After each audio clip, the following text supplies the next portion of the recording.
Hey, Richters, welcome to the show. Subscribe, rate, review, tell a friend. Really help the show out. We need those subscribers and we need those reviewers. And I am having an horrible hair day. I apologize. Ugh, man, do I look like John Cusack right now? God, man, I look like Bill Murray from Groundhog Day.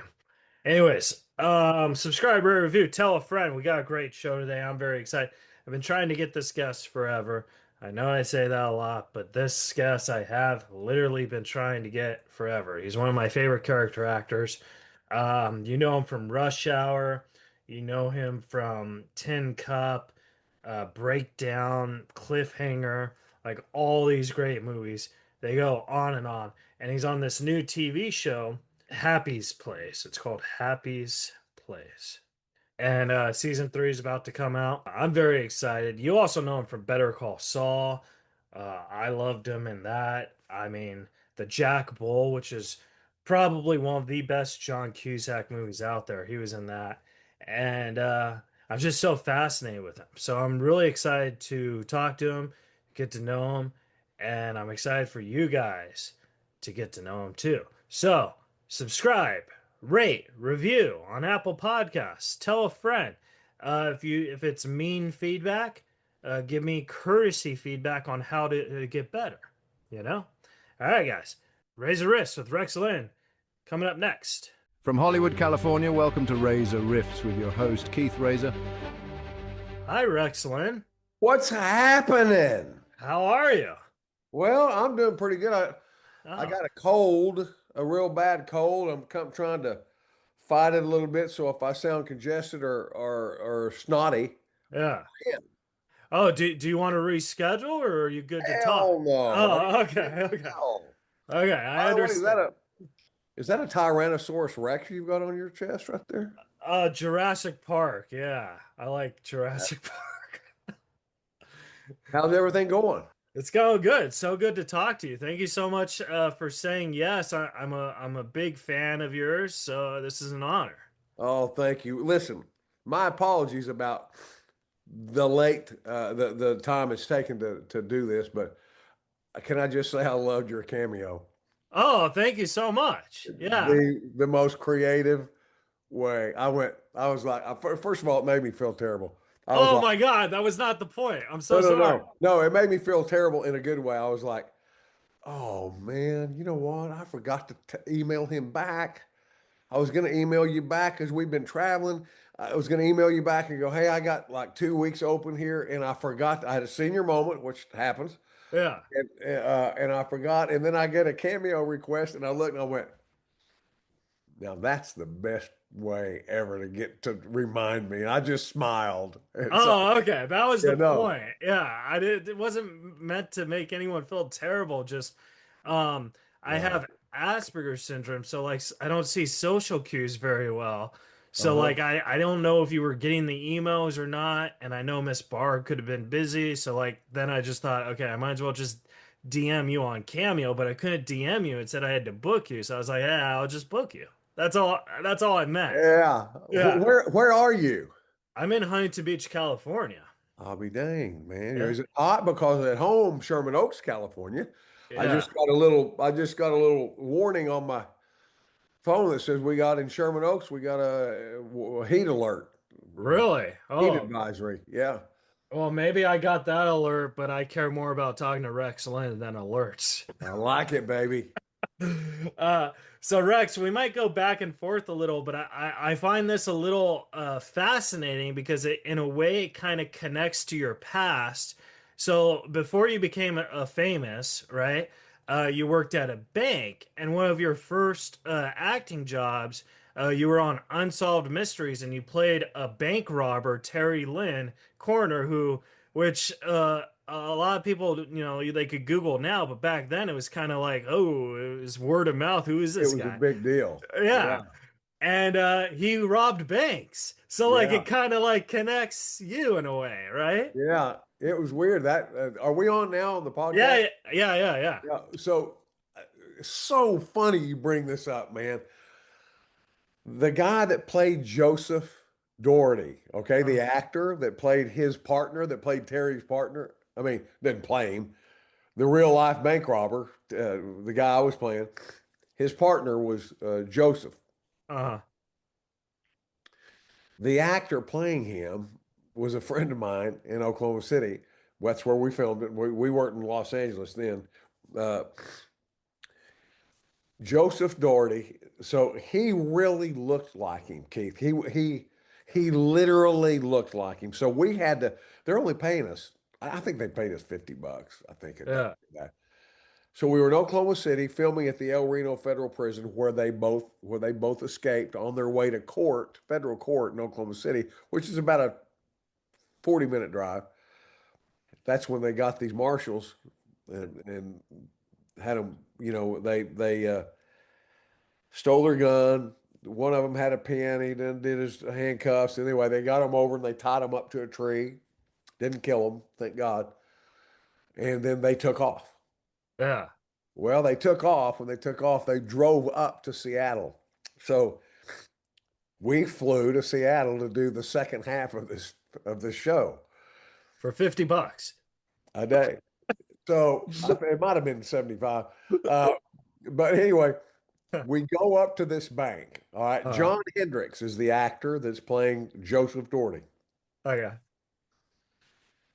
We get to the bank. We're filming night. So this was a thing where, see, these two guys would at night go to the president of the bank to his home and kidnap them Oh my gosh. at night.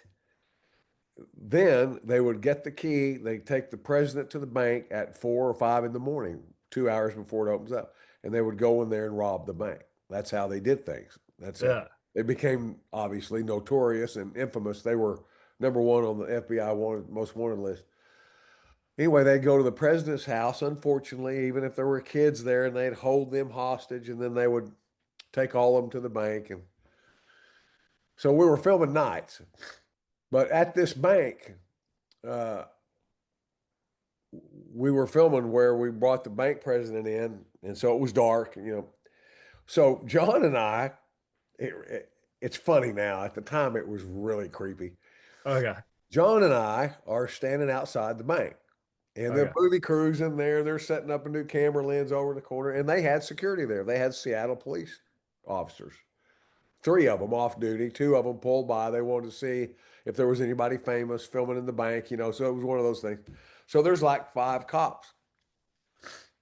Well, one of them kept staring at Hendricks, Oh my gosh. and he kept staring at him. In his mind, we found out later, but he was thinking, I would not put this past Joseph Doherty to come here and act as an actor because these guys were smart. They were Right. not dumbasses.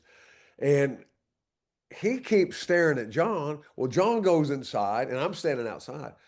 John goes inside to get a cup of coffee. And I'm just standing out, and I'm looking at the dialogue, what my dialogue is. And he goes, Hey, who's your buddy there? That's what he asked me. He said, Who's your buddy there? And I went, You mean the actor? He goes, Well, who's your buddy? Yeah. I said, Well, he's John Hendricks. And he said, Are you sure? Yeah. I said, What are you talking about? He goes, I just asking, Are you sure? It kind of got, at that point, my heart rate started going up a little bit. I'm thinking, This guy's not even smiling at me or anything. And I said, I don't know what your question is. He said, Are you sure that's John Hendricks? I Yeah. said, Yeah, is that a trick question? He said, No. And I said, Yes, I'm sure. Well, John walks out right then. He went over, John didn't. The police went over, talked to another police officer. He came back over and he asked John to go inside the bank. Uh-huh.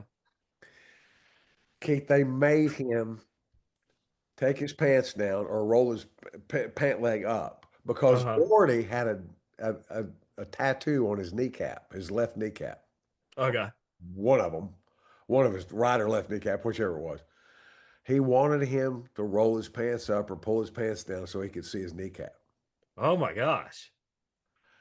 And John goes, "What's going on?" Now, John is a guy that just doesn't put up with a lot of bullshit. Right. John goes, "I don't know what's going on here." Then the director comes in. Then the producers from ABC, I think it was ABC was the network. Anyway, they all come in and go, what's going on here? I want to see this guy's kneecap. Uh-huh. And they said, why? Cause I may this may be Joseph Doherty. They go, no, dude, this is an actor from Oklahoma City. I want to see his knee. Well, anyway, John had to show his kneecap. So, Oh my God. but the reason I'm telling you the story, and you just brought that up, I haven't talked to John in 10 years. And day before yesterday, I get a text and he goes, "Hey, Lovey." That's all he put. So I texted him and we got on the phone, started talking. Yeah. And we were reminded of this. We talked about that. And then the other thing that happened on that, and then I'll get off of it. It No, was no, our no. first This is great. job. It was our first job ever. We're in the back of the Marshal's car. We're handcuffed. We got two actors in front that are playing the U.S. Marshals. Yeah. We got two cars filming. Both we had the Oklahoma Highway Patrol cutting traffic off. We're John Hendricks, and he's going to be mad as hell at me telling this. He looked over at me. He goes, "The walkie-talkie. I was communicating with the director. Okay. He was in the camera truck ahead of us. We're on I-40, Interstate 40. John looks over at me. He goes, brother, I got an issue." And I said, see, and they were treating us like we were green actors, and we were the rawest, greenest, terrible actors. Well, it's your first job. So don't, Yeah, I it mean, was. And I yeah, was yeah. nervous. And I was playing a real guy Yeah, yeah. who was still at large. Okay. Right. So anyway, John goes, "I got an issue right now, and I need you to communicate it in the best way you can." I said, "What's wrong?" He goes, "I got to pull over." I said, "You got to pee?" He goes, "No, I've got diarrhea." I said, "What?" We can't. And then I saw the two actors in the front driving. They were doing this. You could see their shoulders doing that. I go, "You please tell me what you're kidding." Right. I mean, call him right now and tell him we got to get off at the next exit on I-40. Ironically, the director's name was John. So I get on, I go, "John, this is Rex." He goes, "What?" And I went, "Joseph Doherty here in the back." I was trying to be light, about it. I said, "Joseph Doherty here in the back. We got to get off at the next exit. He has to make it a little emergency stop." There was dead silence on that walkie-talkie, Keith, and nobody. It went on for 10 seconds, and I was like, he goes, "I knew it. I knew it. We're gonna get fired." I go, "Yeah, we probably will over your diarrhea." Can you imagine Right. first job ever? He gets back on. He said, "Is this mandatory?" And John went, and I said, "I can't tell you how mandatory it is." Yes. Uh, So we got off. He did his thing. We do that. We do that scene driving. And then the next scene is when we pull off into the woods. So we're okay. talking about this. We're not resetting. They got a handheld camera ahead of us in the car. They're going to be there before we are. We're going to drive off into the woods. The camera's already going to be there.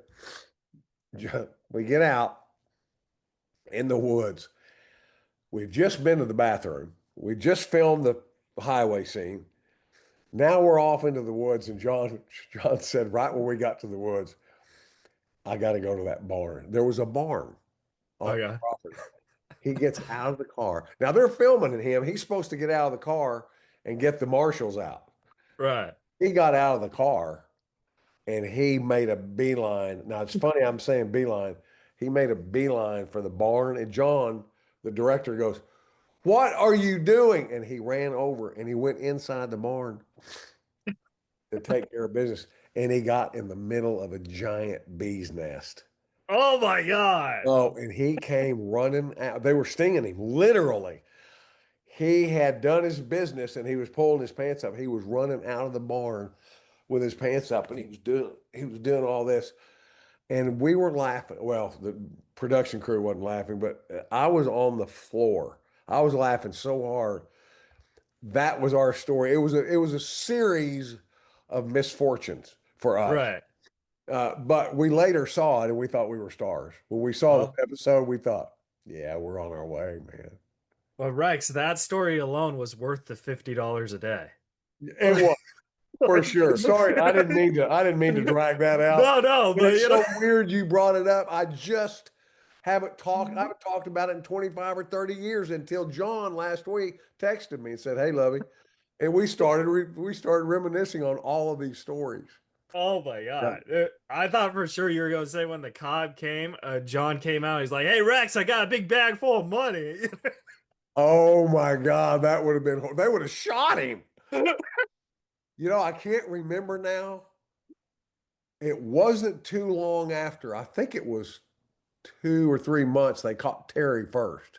They didn't Oh, catch did them they? together. They caught Yeah. them separately. I think they caught Terry first, and then they caught Doherty a couple months later. But boy, they were bad dudes, man. They were and very articulate, very smart. I watched them in the interviews. I mean, they would go to the president's house and treat them nicely, cook for them, have them Whoa. all in the living room, and make sure they're okay. And then this is the deal: we're going to your bank at 5 a.m. and you're going to open that safe. If Yeah. you don't, it could be bad. Yeah. That's a very interesting fact for all the people who want to be bank robbers. They should know how to cook. There you go, baby. That was good. I like that. I'm going to remember. I'm going to steal that from you. So Rex, you did other stuff. I would say Cliffhanger was probably the first big movie where you're like, okay, now I can make a living in this business. I mean, because you did a lot of other stuff before Cliffhanger, but that was like where you're the fourth or fifth person on the call sheet, right? Yep. So I wanted to ask, how was that audition process like? Like when you got the part, did you think, okay, this is going to change my career? Okay, it's going to be another kind of a long answer because it's I a love great long story. answers. It's a great story. First of all, I read for Cliffhanger, which really theoretically is my first movie after I moved to Los Angeles in 1990. I read for Cliffhanger for this role, and I'll tell you exactly the dialogue in my first audition. Okay. They are ascending to 36,000 feet. Yeah. Yeah. You did I was great. reading the radar. They're ascending. Mindy Marin, one of our great casting directors, love her. She goes, "Where are you from?" I said, "Well, I grew up in Texas and Oklahoma." She goes, "Okay, we'll read it again." They are ascending to 36,000 feet. She said, "All right." So that was it. The movie got postponed for financial reasons. So they postponed it for 6 months. Then I go back, um, yeah, several months later, for probably 5 or 6 months. My manager calls and he said, "Hey, you remember the movie Cliffhanger?" I said, "Yeah." He goes, "They want you to come back in and read." And I went, "Okay, great." They are ascending at 36,000. I still remember the line. I was kind of laughing about it. He goes, "No, it's not that role. Oh, Fax you over some dialogue." Well, back then, Keith, our fax machines in 1991. right. They took It forever to comes get to out, the they're rolled faxes. up. They Yeah. just come out and they're rolled up. So I'm like a scroll. I'm looking at, and there's 5 pages. Yeah.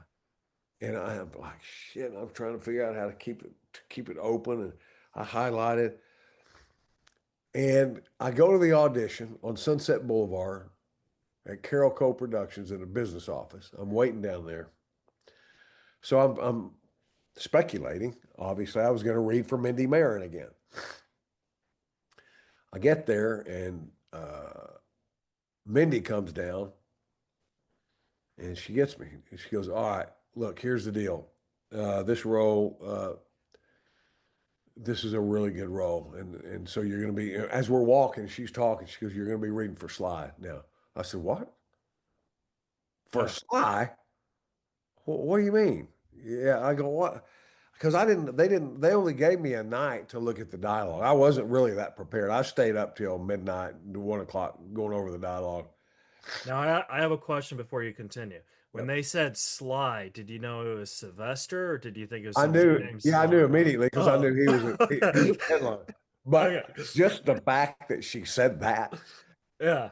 shocked me. I mean, this is on the way to the door. where I'm about to read with Sylvester Stallone.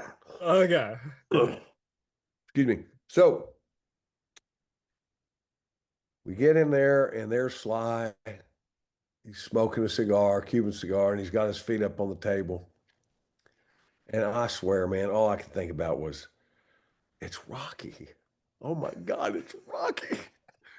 And I was thinking about, I started eating raw eggs after I saw that movie, and I was thinking about dun dun dun dun dun dun dun dun dun dun. Dun. And he put his feet down, put his cigar down. He goes, "Hey Rex, Sly." And I said, "Sly, Rex, Linn." He goes, "Yeah. So, what are your ideas about this?" I said, "Well, I just got this material late last night." He said, "Well, I'll tell you what. Let's just read it. Why don't you just read it? Don't just forget this is an audition. Read it."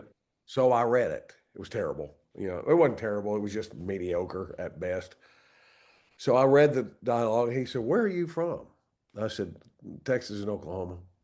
And he said, "Okay, well, that's interesting. Huh. Okay. Read it again." So I read it again, and then I read it again.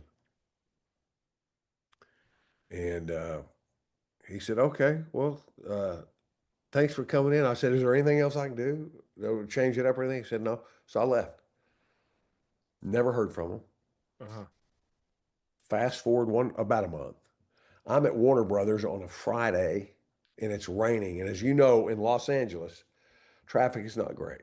It's really not great on Friday, and it's really bad when it's raining. Everything. Right.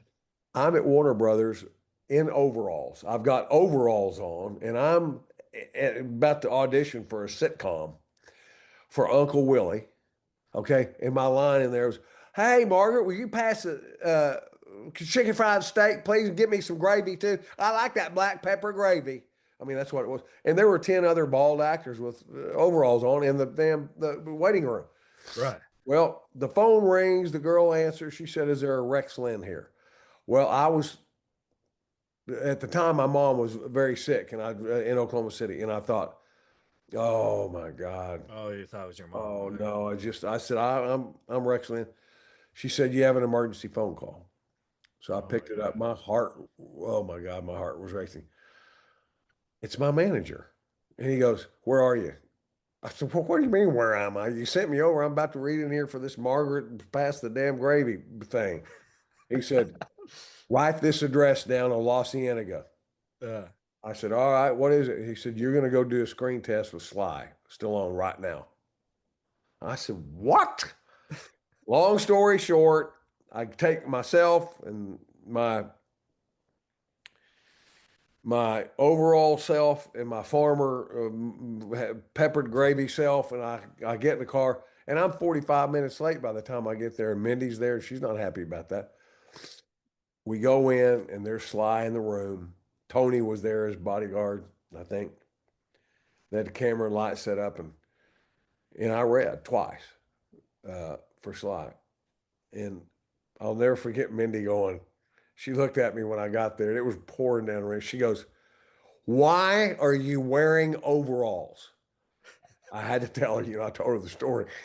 I walk in, I'll never forget Sly looking at me like, "Is that his choice for for Travers? For a henchman? Is he gonna really come in like Richard Travers as an overall dude?" So we read it 3 times, 4 times, I don't know what it was. And then he put his jacket on. He said, "Thank you for coming in." And he started to leave. He said, "By the way, have you ever been to Italy?" And I said, "I have not." He said, "It's a cool place." And they left. And I said, "Mindy, how do you think it went?" She goes, "I don't know how it went." And I left. Yeah. And 2 weeks later, on a Sunday, I got a call from my manager. Mindy was on the phone. They connected Sly. Uh, Sly said, "Hey, Rex, this is Sly Stallone." I said, "Hey, Sly." And he said, "What are you doing?" I said, "Well, should I be honest or lie to you?" He goes, "Oh, be honest." Well, I was drinking a bunch of beer that day and listening to the Eagles, and I knowing I wouldn't get Cliffhanger. I mean, I hadn't heard. I had a buddy over there who was a screenwriter, and we were talking about how difficult the business was. I said, "Well, I'm drinking beer listening to the Eagles right now." And he goes, "Oh, good deal, man. We ought to celebrate. Welcome aboard Cliffhanger. You'll be headed, Whoa. you'll be headed to Italy in about a week." for 6 months. Yeah. That's how that audition. So to answer your question, it's a long-winded answer to your question. I didn't think anything after I said they're ascending to 36,000 feet. Of course, I knew that wasn't going to happen. Then the movie's postponed, and then I go in and read for him the first time, but I had to read it. There's no way I'm getting that role. And then I had to come in there in overalls and read again, and I'm just not going to get that role ever. Yeah. I thought until that Sunday phone call, and it changed my life in so many ways. It really did. And look here, you see what I'm wearing? The giant. Whoa. Sure. Tony Award winning. John Lithgow just won the Tony Award for this play. So Reba and I went up to see him. The reason I'm bringing this up is because I will never forget walking in and seeing John Lithgow for the first time. I was such a giant fan of his. No pun Yeah. intended. I was a huge fan of his, and I knew I was going to get to work with an Academy Award winner, and then Sly. It was a great moment for me. John and I immediately hit it off, and we have been dear, dear friends ever since. And Yeah. that was a great thing to come from that, in addition to the fact that it put me out there so people could see who I was a little bit, because they didn't try to promote me. I hired a publicist for Cliffhanger, knowing it was going to be a pretty big film because it was kind of Sly's comeback. He had tried the comedy route for a while, and he was getting back to being Stallone kind of. And so I knew it was going to be pretty big, but so my publicist tried to get me on some talk shows and stuff, before it came out, and they were going, Re- who, Rex, if I who? was alive back then, I would totally take you. I'd be like, come on down. Thank you. Well, they Yeah. were all going, we'd love to have him, but what's Sly doing? Let's go. And Michael Rooker had just been nominated for playing Henry Lucas. Yeah. I mean, Janine Turner was on the cover of TV magazine, People magazine, sexiest woman in television for Northern Exposure. I mean, everybody that worked on it was well known, except Yeah. nobody knew anything about me. So, I never got any publicity before the movie came out, but once it did, it worked out pretty well. But see, like that's the thing, because like Rex, not to brag, but I'm also a famous myself. I do stand-up comedy, so like we're in the same path of celebrityness, I guess. But that's the thing is like when people want to do movies and stuff, they like, ooh, I want to be work with Sylvester Stallone. But Cliffhanger changed your life not because the movie was great, but because you made a great friend out of John. You know what I mean? So like kind of like you and me, like we are clicking. I feel we'll be friends forever, and this is just an interview. You know what I mean? And I think that, I agree. I agree. And John told me this at the end of Cliffhanger. He said, Rex, I've been around a long time, as you know, and he said, one thing I've learned is if you can it won't happen every project by a long shot. If you can come away from a project with a friend that you know is going to be a lifelong friend, then that project serves its purpose. exactly. You were on there to be, you were on that movie for that reason. And Yeah. I truly, truly believe that. I really do. Yeah. And all Uh, these years later, I looked at John a couple of weeks ago. We were having dinner Monday night, and then that was the only night he had off from the play. And then we saw the play the next night, but we started reminiscing, and John was looking at me, staring across the table, and I said, "What do you think about it?" He goes, "Ah, the," he goes, "the Dewey Catini." And the Italians over there started calling us, which means the two bad ones. Everywhere we went, Cortina d'Ampezzo, Firenze, Toscana, we filmed in Roma, we filmed at Cinecittà Studios. All the Italians would see us together. They knew we were the two bad guys in the movie, so they go, "Due cattivi." Due. And so John was just looking across the table a couple of weeks ago in New York, and he goes, "Due cattivi." oh my god. It was cool, man. Yeah. So I kind of want to like transition in a different direction because you've done a lot of westerns, and I love westerns. But one of my favorite westerns, which I I don't think got a lot of like attention, and I don't know why. I think it's one of the best westerns ever. Is this movie called The Jack Bull? And you like first of all, I want you to know Cusack loves you. Like Oh, really? when Oh, I great. when I interviewed Cusack, like that was the first thing. He was like Rex Linn. Like Oh, so I'm so glad to hear that. I'm so yeah. glad to hear that. Yeah. And The Jack Bull is such a fantastic movie because it's not like your typical gun shooting Western. You know, it's about doing what's right. And I think that that's like a very interesting twist for a Western. Oh, it is for sure. That's why John loved that script so much. And he kept saying, you're so intuitive on your part. He kept bringing up that point. And we filmed that up in Alberta, Canada. I had such a great time on it. But the highlight of that trip Yeah. was Cusack. He might have told you or not, I don't know. But we went to see Bob Dylan because John was going to give Dylan after the concert. We had arranged to go back. It was me, it was John. I call it the movie of Johns, the Jack Bull, directed by John Badham, starring John Cusack, John C. McGinley, and John Goodman. So I always call it the movie of Johns. That's a great day. Yeah, so all the three Johns were with us except for John Badham, and he was gonna present this script. He wanted Dylan to write a song for. So we were all high, not that kind of high. I stopped doing that in the 70s, but we were so high knowing that we're gonna meet Bob Dylan. Yeah. And John, we're going to get to experience John trying to somehow convince him to write a song for Jack Bull. Yeah. Man, I'll never forget walking back there and Bob Dylan had a white towel. It was wet. He was just cooling off. He had a white towel. He's sitting on this green couch. They always take this couch, I guess. Sitting on Yeah. this couch. And he had his book right there of all the lyrics of his songs. You know, that great book. It's old, the original, just he takes it with him, I guess. And we walked in and John goes, "Hey man," he said, "Oh, what a great book." And John has the book. You know, most people have, a lot of people have it, but John goes, "That's a great book, man." Dylan goes, "I know." Did you hear what I said? Did you hear? No, but He the great he goes, book. "That's a great book, man." And Dylan goes, there's about 5 second silence, and Dylan goes, "Yeah, I know, I wrote it." We were like, it was one of the most wonderful moments right there. It was just, anyway, he loved the script. He's on the movie, wrote the song. That's such a Cusack thing though, like because Cusack is my personal hero. So like when I interviewed him, like Rex, I gotta be honest with him. I stalked him more than I stalked you.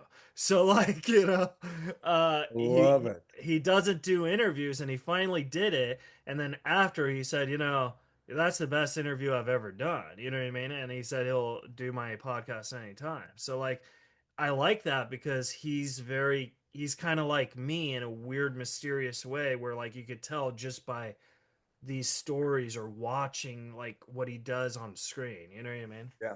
When did you do that? When did you interview him? January.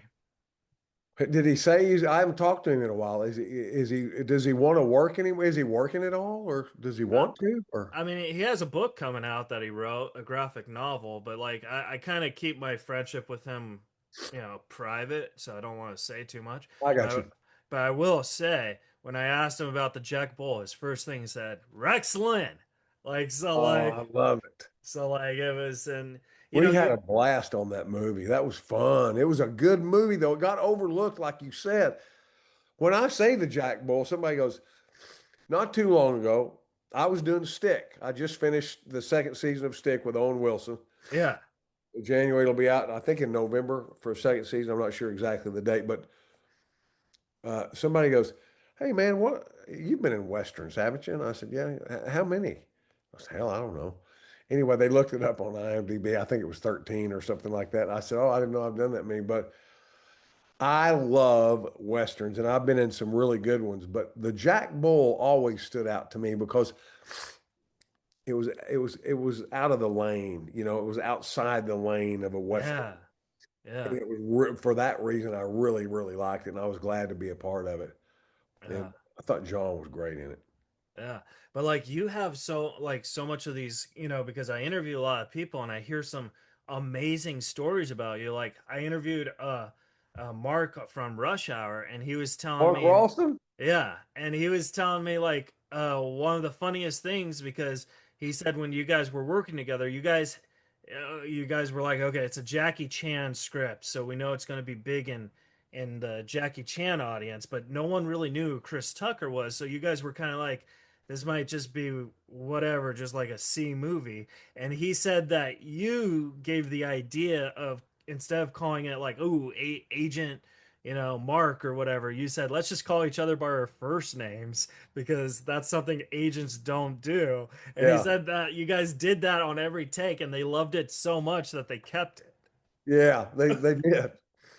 So I thought like that's genius. Like, you know what I That mean? was that was a pretty good idea. You know, it was funny you bring up Mark because he's tough to get to know at first. I mean, Ralston is like a former boxer, Yeah.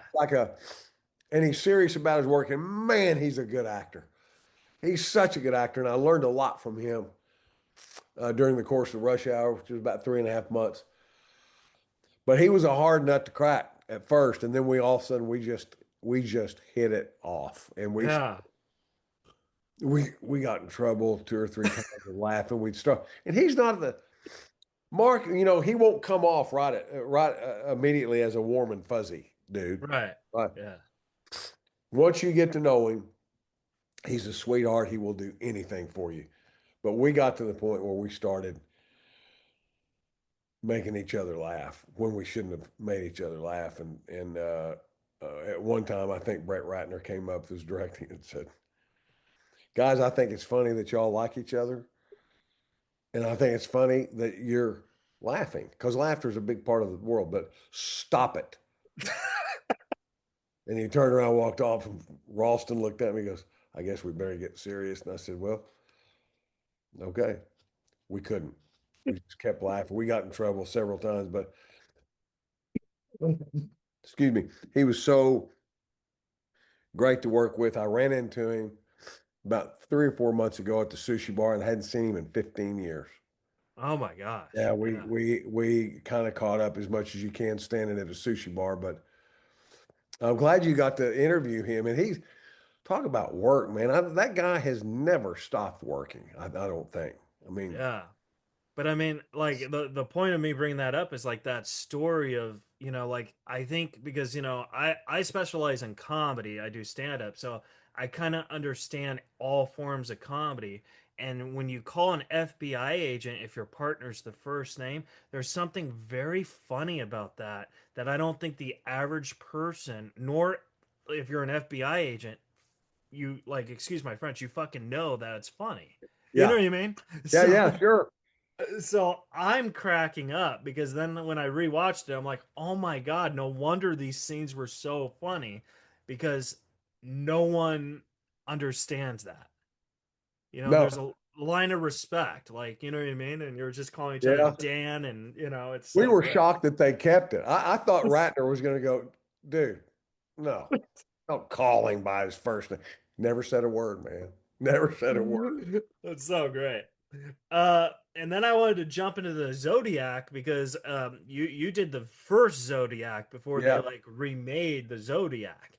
yeah, And that's very interesting because that's also one of those unsolved mysteries where they've never really know who the real Zodiac is. You know what I mean? And still this don't. yeah, and this is a time where the internet's probably popping so you could do more research and stuff over this Right. script and stuff. So I want to know like how is that reading that script and doing your research and stuff like Oh, that? oh, it was great because I've actually played a serial killer, a real life serial killer. They call it the beauty queen killer, that the guy that I played, but I got so into that. I studied so much. As a matter of fact, I went up there where he was 2 weeks prior to our principal photography and just wanted to visit with people, older people that were around at that time. Yeah. I did a lot of research. I talked to a retired homicide detective, a couple of them. I did as much research as I could. I got really into it, Keith, just because I wanted to bring something authentic to the role. And what a, it's such a, you think of all the serial killers that we've had, and he was an anomaly because, I mean, he just, he wasn't like anybody else, except for that he did premeditate, which a lot of them did, but, or have. But just to show up randomly at lakeside places in two or three times in the middle of the day Yeah. is it's bizarre. And the fact that they and of course if you go up there in wine country where he was, uh, everybody's got an answer. Yeah. I talk to everybody. You go to the gas station, they go, oh, well, it was Bob Sims. I know it was Bob. Okay. How do you know it was Bob? Well, Bob's uncle. You know, there's 1,000 of those stories. Everybody's got an idea who he was. That made it more interesting. And Yeah. Yeah. and yeah, I loved working on that movie. I love my oh, by the way, speaking of that movie, I always loved I couldn't they wouldn't let me keep it, man. I had these 1967 glasses that kind of horned out that Uh-huh. these homicide detectives wore at the time. I found out too.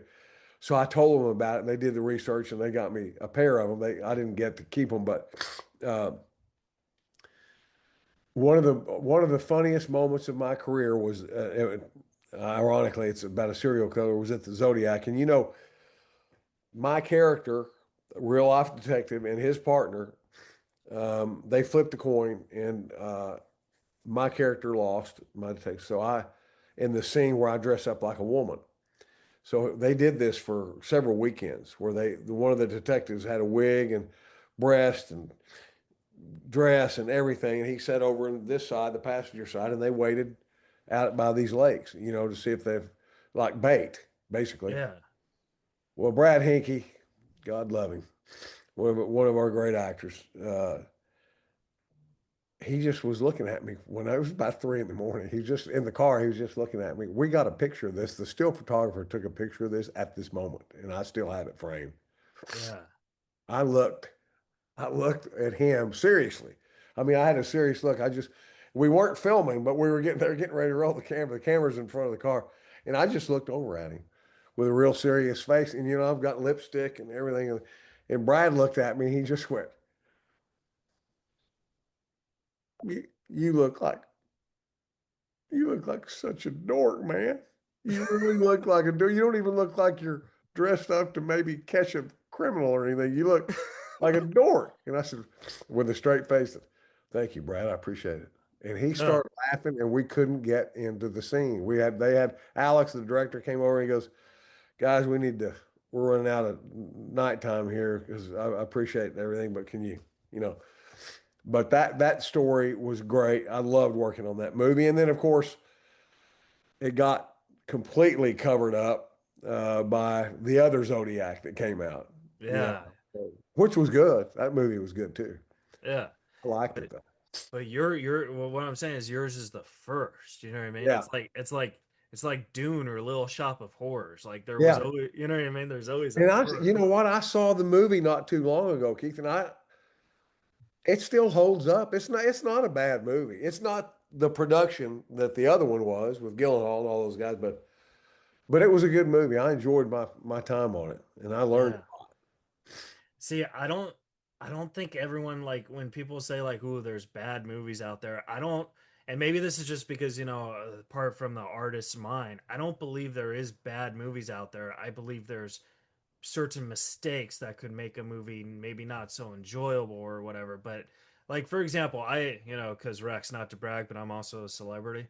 I did a really, really bad movie and I thought the script was terrible, but the editor made it an okay movie. You know what I mean? Where like Yeah. I'm like, Oh, they can do that for sure. yeah. So like I changed my entire opinion about what's bad. I just believe maybe mistakes could make it not so enjoyable. Does that make sense? Yeah, it does. Especially, you know, you brought up westerns before, and this subject matter. has always been a problem with Wyatt Earp. I did Wyatt Earp. Okay. Oh yeah, with Lyndon Ashby. Yeah. And I got to play Frank McClary, one of the two brothers that died in the OK Corral, directed by Larry Kasdan, starring 20. And I don't like the phrase movie stars, but you got Costner and there's like 20. There could be 20 number ones on that call sheet. All right. And Larry Kasdan wrote the film about Wyatt Earp. He didn't Yeah, write it about the OK Corral. He wrote it about Wyatt Earp. yeah, Well, because of that, and the length of the film was almost 3 hours, Tombstone killed us at first. oh yeah, It came out a few months prior, like 5 months prior.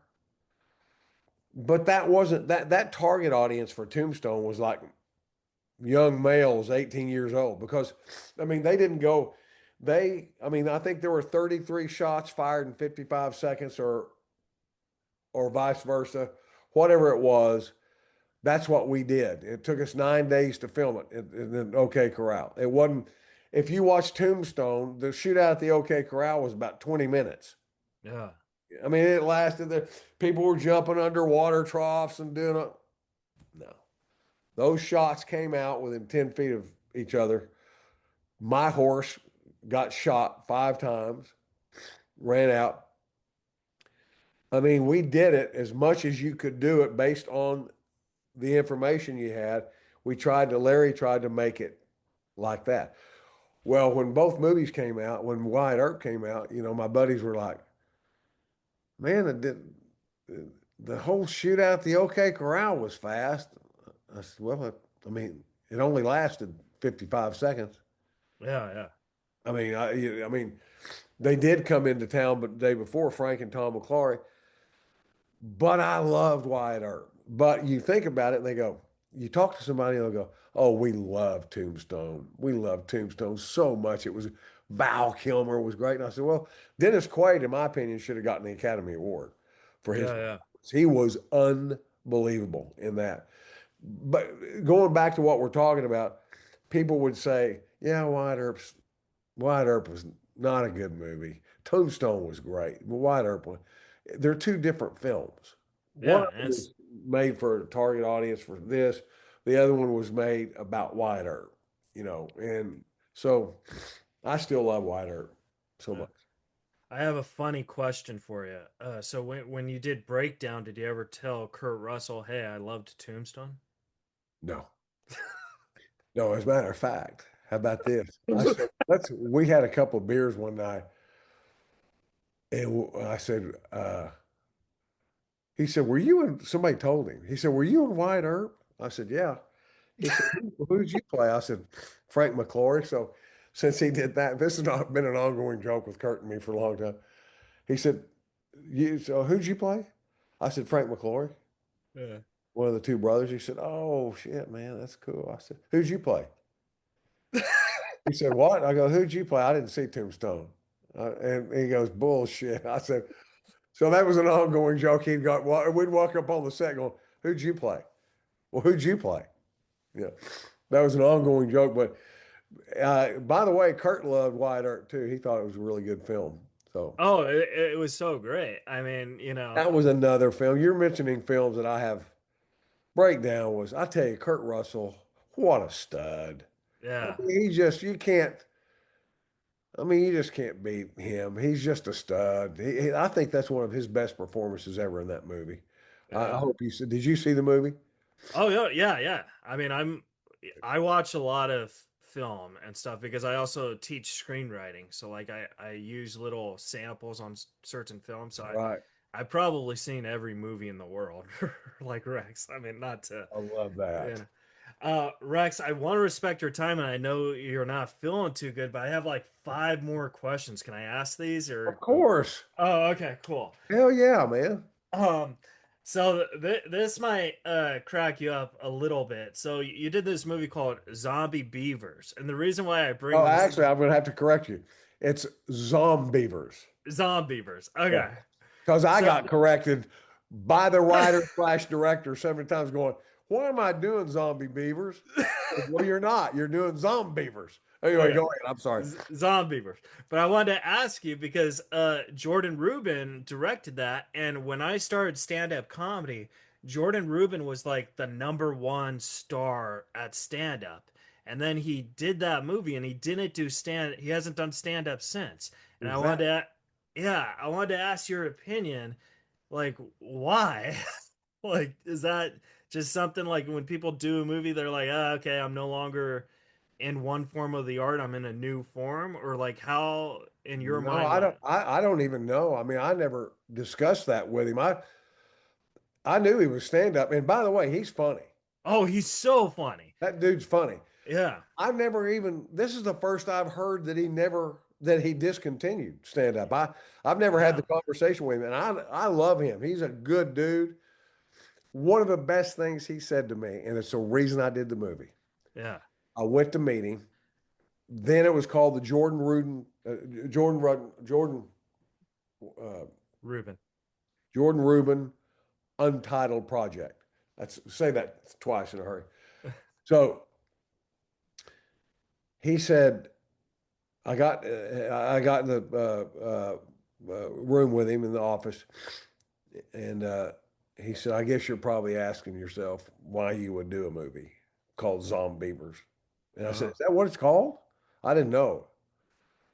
And uh, so it's just the Jordan Rubin Untitled Project. And I said, no. I said, well, what what's it about exactly? He said, well, it's about killer beavers. Uh-huh. And he just looked at me with a straight face, and I went, and before I could say anything, he goes, and this is the reason I did it. I mean, it really, I'm a horror film freak. I love horror films. I mean, to no end, I love horror films. Have you seen Obsession? Yes. Oh my God. Whoa.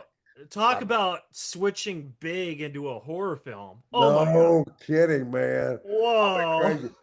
Uh, anyway, I went to see it opening day by myself. I would have went with you. I Oh my wish you God. would have been here. Ah, Uh, so he said it's about killer beavers, and then there was this 5 second vacancy. And I was just looking at him, and before I could say something, he goes, "Let me just ask you this, and I want you to be brutally honest." And I said, "Okay." He said, "When is the last time you did a movie about killer beavers?" And I said, "Never." He goes, "When is the last time you saw a movie about killer beavers?" I said, "I don't think I have."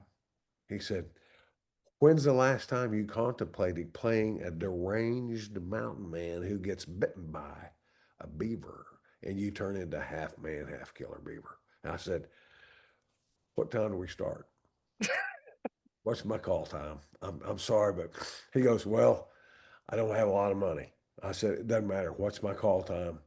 If I'm going to be half man, half killer beaver, I want to be." Well, the funny thing is, I got paid very little on the movie, but the overtime was great because Bob, and I nicknamed the big beaver, the big killer beaver, I named him Bob. yeah. So his nickname was Bob. He was a very expensive animal, but he didn't work half the time. Like Jaws didn't work half the time. Overtime for me was just fantastic on Zombeavers, but I loved working with Jordan. It was great. Jordan, by the way, he's got some pretty powerful friends, man. Oh yeah, he's great. Yeah. The first night I was there, I didn't know who else was in the movie. I knew three girls were in it because the first scene I have are with three girls, the three lead girls. I was sitting out on the side of my trailer. My little bitty trailer is about as wide as this right here. And I was looking at the call sheet and it said John Mayer. And I went, oh, that poor actor. Shit, dude.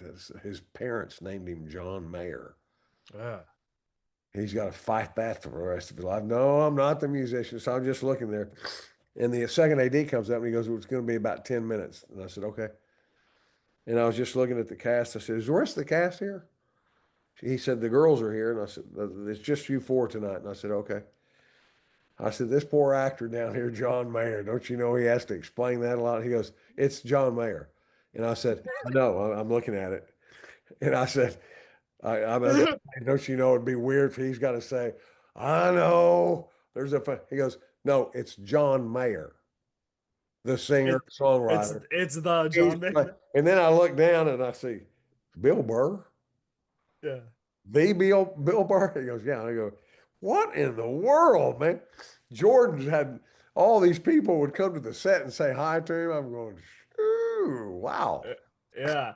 I toured with Norm Macdonald for 9 years, so like that was kind of like how I got famous, I guess. But Was uh he nice at the time? Can we even ask? Was he a good person? oh, Norm was the best. I mean, my relationship was like a father son with him, so like it wasn't all Loved him. roses and flowers. There was thorns in it, but Yeah, he was the best. But that's every relationship, you know what I mean? It's not all, you know. yeah. But when I toured with him, he, because I write scripts and stuff, and like we were always trying to write like us, like whenever we wrote together, he'd be like, it has to be good for Sandler, like that was like the whole goal. And then he's like, but don't give it to Jordan Rubin because then we'll never do stand up again. So like we're just so like that's kind of like the little joke, and that's kind of how I knew about it. But I respected Jordan so much because he wanted to make his own movie, and he did. You know what I mean? Like He that's did, and he didn't make any qualms about it. He didn't say he wasn't trying to paint a picture of it other than what it was. He said it's yeah, about killer beavers. It's a throwback to 80s slashers. I can't tell you anything else about it. That's what this movie's about. I yeah, loved it. The theater, we had the premiere was packed.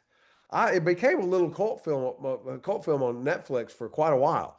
yeah. I loved it. I had friends call me going, dude, what were you thinking?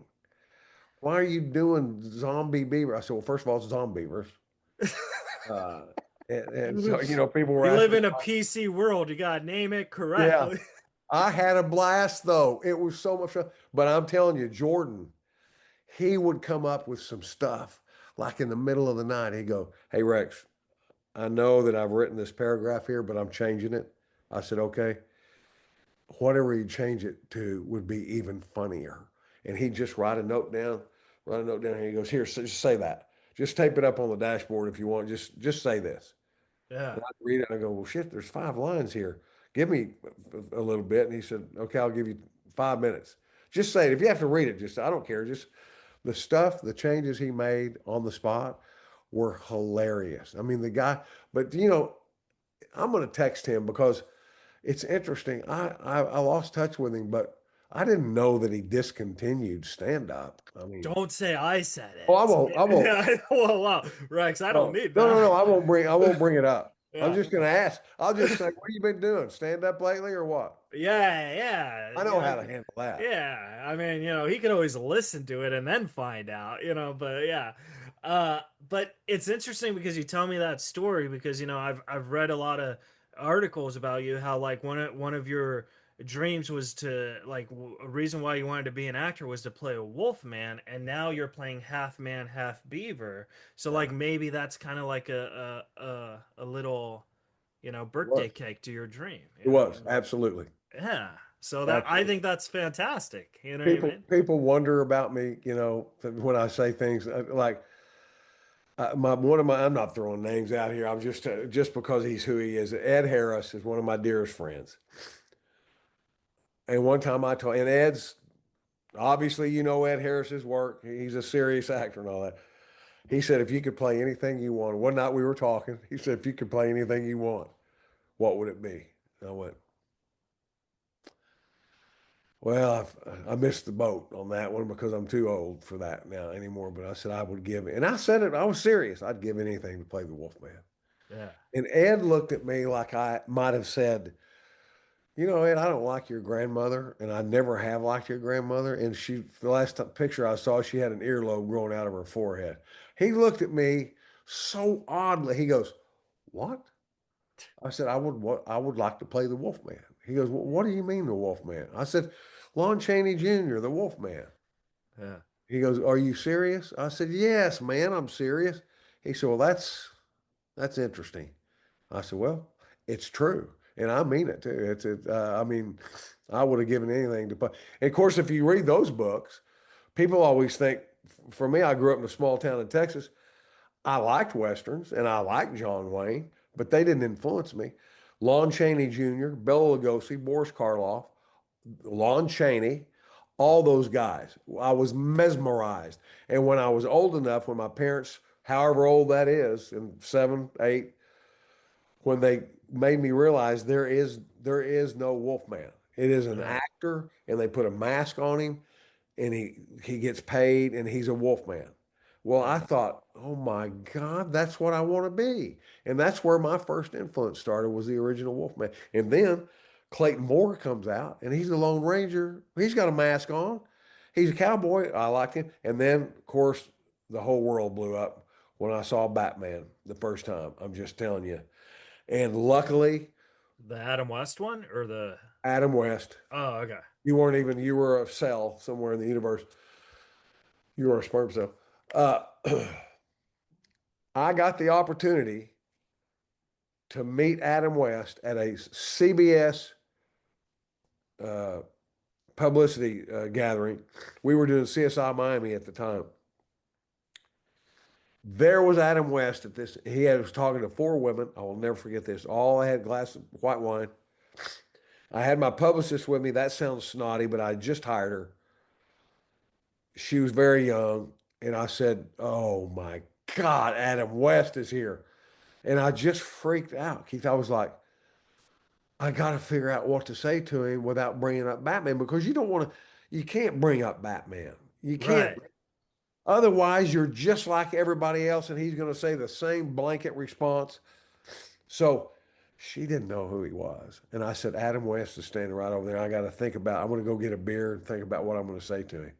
She goes, "Who is he?" I said, "It's Adam West." Yeah. She said, I'm sorry, I don't know who he is. And I said, "That's the original Batman." And she goes, "Okay, why don't you just let me go up and introduce?" I said, "You can't just walk up to him." And she goes, "Yeah, you can." I said, "No, I'm not going to." It took me an hour to figure out what I was going to say to him. When I found the opening, I did. Went over, "Mr. West, my name is Rex Linn." He said, "My name is Adam, not Mr. West." And I said, "Okay." I said, "I just wanted to let you know I have probably five influences in my life, and you're one of them." He said, "Who are the others?" He smiled. He goes, "Who are the others?" I said, "My dad, my basketball coach in high school, Jack Nicholson. He's my favorite actor of all time, and my football coach and in high school." I said, "And you." And so I just wanted to come here and say thank you. I am a fellow thespian, and I thought he'd enjoy that word, thespian. And I said, "So I just wanted." He goes, "Well, you want a glass of wine?" I said, "Yes." So we got a glass of wine, and we talked about his career. We talked about my career. He asked me where he wanted to know where I grew up, how many siblings I had. He was a stud, man. Yeah. When he got to the point in his career where Batman came up, I'm not kidding you. In the 40 minutes we talked, the word Batman never came up. He referred to it as the series. He said, matter of fact, I did a film with Rod Steiger. He's talking about all this serious work. He'd done a lot of serious work, man. And he goes, and then my life changed and I did the series. And then after that, uh, unfortunately, I guess, and unfortunately, but he said, for better or for worse, I was just married to the cape after that. So I had to deal with that for the rest of my life. That's all that was ever brought up about Batman. I mean, so that's very interesting because I'm on the spectrum, and growing up I was very nonverbal, and I've always been fascinated with movies and storytelling. And then when I started getting a podcast, like, this is one of the things actually Norm told me, is like, when you talk to people, don't bring up their hits, because everyone always probably asks that. You want to be who you are, unique, and ask them about something that no one really asks about them, and that'll get their attention and you'll stick in their mind. So it's kind of like what you said, not bringing up Batman with Adam West. You bring up, I don't know, something that maybe not a lot of hardcore Adam West people have seen. and Right. then you kind of build the cake like that. You know what I mean? Yeah, absolutely. Yeah. Because, you know, he's heard that a million times. No, Yeah, we love you, Batman. Okay, great. Yeah. yeah. Well, Rex, Exactly. I have three more questions. That I really want to respect your time, though, so I don't want to overbound You just keep going. I'll let you know. Okay, I wanted to ask you about Lethal Weapon because I thought, for the folks at home, like they made a TV show about Lethal Weapon, and I thought your character was so, like, I, I'm just gonna be honest, very mean, and I wanted to know, like, how did you kind of like that's a transforming as you as an actor because you're not that guy at all. And I always believe like in acting, there it doesn't have to always be true, but there has to be 1% truth to get into a character from you. Does that make sense? And I wanted Yes. to know like how did you kind of do that? You know what I mean? Yeah. First of all, I wanted to help me get to that point. Yeah. I've begged about. I've requested many times. Rarely is it ever given to me. But I wanted to change my look. I wanted a comb over. You know, I hate comb overs. I see men with comb overs and I go, dude, come on, just comb it back. It's fine. Just Yeah. comb the shit back. It's fine. And or look at their wives and go, do you love him? Get that comb over.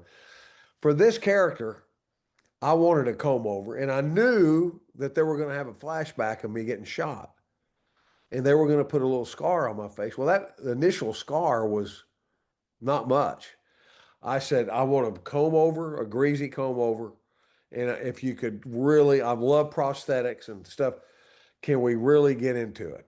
And Yeah. they said yes. I got the coolest comb over, ugly as hell. So that scar was fantastic. Took 2 hours every morning. And that helped me get into that mind frame. And quite honestly, I've had my heart broken more than once. And there was one particular girl a long time ago. I mean, decades. Yeah. Uh, I started thinking about her and how she broke my heart. I don't know why I did, but I had to go somewhere, some sort of a emotional recall to get into that character because he was, I mean, his dad was a child abuser, a pill popper, Yeah. alcoholic, and he's a mechanic in South Texas. So, I mean, I wanted to be mean as I could be. And I started thinking about how I felt about when I had my heart broken that time. And I hadn't even thought about it in years. I started thinking about the way it ended and everything. And I started using that a little bit. And then it got better and better and better. And I just kept using it and using it. And that was kind of what I was thinking about the whole time I was there Wow. to get into that mind frame. Like Yeah. it was a really bad heartbreak. It was like I was, just it was one of those bad ones. And I was treated very badly. Somehow I got to regurgitate that, and it worked on Lethal Weapon.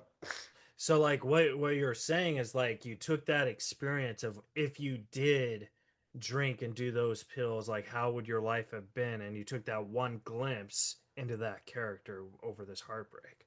Exactly what I did. Wow, that's so Which by the way includes a lot of emotions in itself. So frustration, confidence, yeah. insecurity, vulnerability, anger, a lot of anger, and then it just all those things so I just tried to use that as much as I could. Yeah. The only bright side is if you weren't an actor, you would have been a mechanic, There you go. right? And probably a pill popper and an alcoholic. Well, yeah, Yeah. but I mean, All that other, yeah. chicks dig guys who fix cars. You know what I mean? Yeah, That's oh, all. yeah. I had a great experience on Lethal Weapon. It was fun for me. I loved working with Clayne Crawford, a really great actor. Uh-huh. All right. So these last two questions, the first one's just kind of fast. The last one's kind of more in depth. Rex, I wanted to ask you, does Melissa Peterman owe you any favors?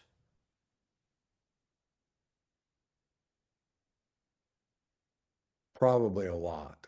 Okay, excellent. Cool. Yeah, probably a lot. Okay. If you could recommend me, that would be great. Now, wait a minute.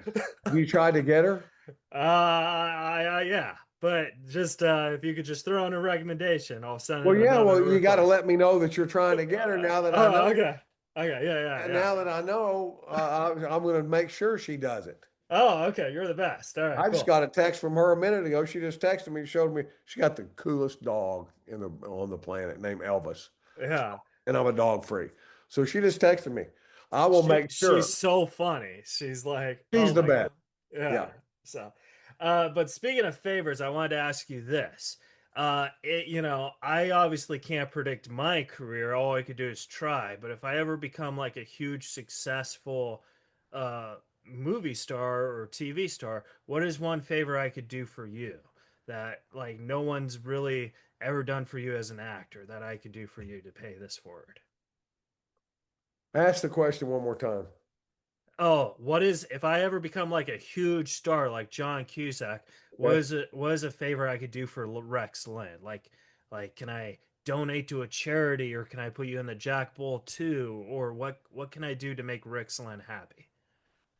Put me in your next film. Stay with me.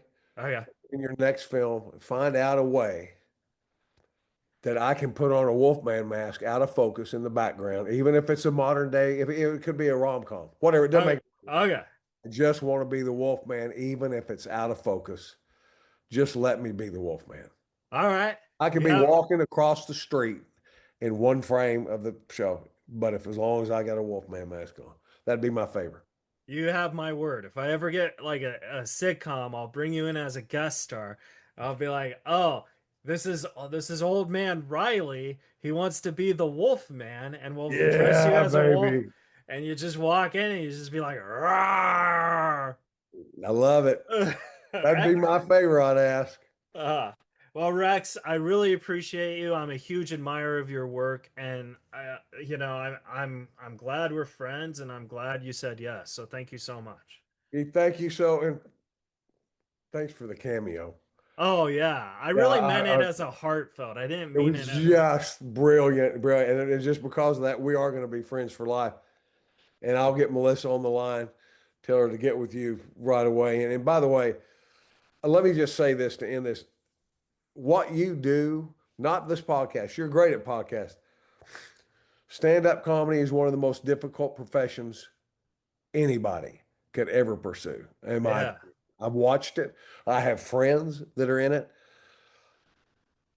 It's I admire you to no end. And isn't it a great feeling though when you get people, you say something that you've created and people laugh? Yeah. I mean, Really, almost nothing like that feeling. And I can't yeah. imagine what it would be like to stand on a stage and do your material and have people react to it and laugh. Oh, And I I could know ima it's a tough profession. I could imagine you doing it because you're an amazing storyteller. I mean, like all you go upstage. You should open up for me one night just to try it. I think that would be great. And you just tell your What if they what if they unsolved booed me and shit? What if they start throwing stuff? Rex, you can't think like that. You said it Okay. yourself. You gotta be confident, and the worst thing that's gonna happen is uh, you just won't do it again. Like at the end of the Yeah. day, that's just Yeah. the worst thing. You know what I mean? So Well, like, it's interesting because real quickly along this line, I told you I worked on uh, um, Stick. So I talked to Mark Maron for quite a while. I had several scenes with him, had a lot of scenes with Mark, but it, he was working on new material. So on weekends, he would travel to a small venue and test the new material. yeah, And one night, it was just Mark and I. I don't know Mark very well, and we didn't get close or anything during the filming, but he was over there looking at his phone and studying. I said, "Did you test your new material out last week?" He said, "Yeah, I did in my hometown of Albuquerque." I said, "How'd it go?" And he went, "That's what he did. He didn't verbalize anything. He just went." yeah, I said, "Well, is it scary doing that?" He said, "Hell yeah, it's scary. You got new material. They're expecting something else. I'm giving them something else." But he said, "It's going to work out." And I said, "It's tough, isn't it?" And he goes, "Well, you just have to get out there to realize how tough it can be, but yeah. it's, it is." So I was just thinking about that. But so anyway, I just want to commend you and on that. Well, we're going to make your dreams come true, Rex. We're going to have you open up for me. You're going to tell the unsolved mystery story, and then you're going to be like, hold on, there's a special guest in the house. I'm going to introduce him. You're going to leave. You're going to come back dressed as a Wolfman, and you're going to be like, rah! We're going to film it. I'm going to send you Oh, that, and it's going to make your dream come true of doing comedy and being a Wolfman. I love you, brother. All right, Rex. Well, have a great day, buddy. I I'll thank you see you so down much. the road. All right. Okay, man. Thank you so much. All right. Bye, Rex Linn. I Okay, appreciate bye-bye. you. All Bye-bye. right, guys. That was the episode. Subscribe, rate, review, and we'll see you guys next week on Reza Rifts.